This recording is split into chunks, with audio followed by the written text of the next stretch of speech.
Hello అండి. ఈ వీడియోలో మనం మునక్కాయ పులుసు ఎలా చేయాలో చూద్దాం. 5 మునక్కాయలు కట్ చేసుకొని పెట్టుకున్నాను. ఫింగర్ సైజ్లో 4 ఫింగర్ సైజ్లో కట్ చేసుకున్నాను. అలాగే 2 టొమాటోస్, ఒక ఆనియన్ పొడవుగా కట్ చేసుకున్నాను. అండ్ కరివేపాకు 2 రెమ్మలు తీసుకున్నాను. ఇంకా చింతపండు కూడా 10 మినిట్స్ ముందు నానబెట్టుకుంటే సరిపోతుంది. ఫస్ట్ ఇందులో ఒక 4 to 5 టేబుల్ స్పూన్స్ ఆయిల్ వేసుకుందాం. ఆయిల్ కాస్త వేడెక్కిన తర్వాత ఇందులో ఆవాలు, జీలకర్ర, ఇంకా ఒక ఎండుమిర్చి తుంపేసుకొని వేసుకోవచ్చు. ఇంకా ఇలాగా మగ్గిన తర్వాత ఈ రెండు వేడైన తర్వాత ఇందులో నేను కరివేపాకు వేస్తున్నాను. కరివేపాకు కూడా చిటపటమన్న తర్వాత ఇందులో ఇప్పుడు ఆనియన్స్ వేయాలి. పొడుగా కట్ చేసుకొని పెట్టుకుందాం ఆనియన్స్. అవి మగ్గేసరికి మనకి ఆనియన్స్ ఉన్నట్టు కూడా పెద్ద తెలియదు, కానీ టేస్ట్ బాగుంటుంది. ఇలా ఆనియన్స్ మగ్గిన తర్వాత టొమాటో వేసుకుందామండి. టొమాటో కూడా బాగా మగ్గాలి, కలిపెడుతూ ఉందాం. మూత ఏం పెట్టద్దండి, ఒక 5 మినిట్స్లో అయిపోయే ప్రాసెసే. సో అక్కడే ఉండి చేసేసుకోవచ్చు, చాలా సింపుల్ అండి ఇది. ఇప్పుడు ఇది మగ్గిన తర్వాత ఇందులో 1 టేబుల్ స్పూన్ కారం, చిటికెడు పసుపు అండ్ 1 స్పూన్ కళ్ళుప్పు వేస్తున్నానండి. ఈ మధ్య కళ్ళుప్పు చాలా మంచిది అంటున్నారు. అన్నీ పాత పద్ధతులే వాడుతున్నారుగా ఈ మధ్య. సో అన్నీ వేసిన తర్వాత కలిపెట్టేశాను.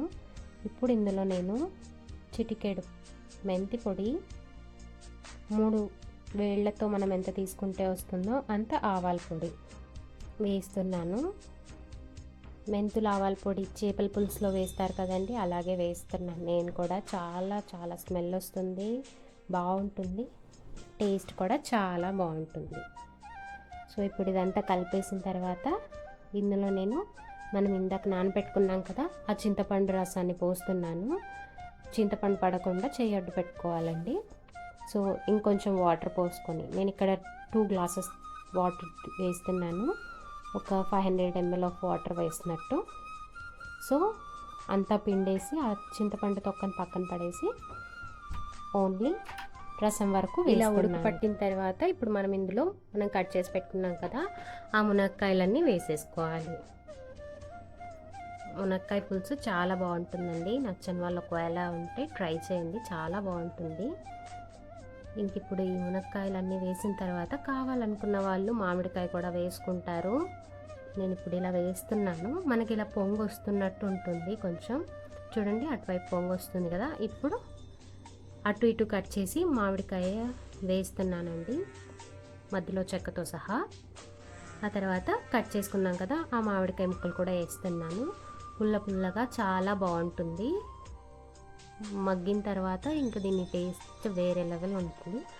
ఒకసారి ఎప్పుడైనా ఎవరు ట్రై చేయకపోతే ట్రై చేసి చూడండి, చాలా బాగుంటుంది. Thank you.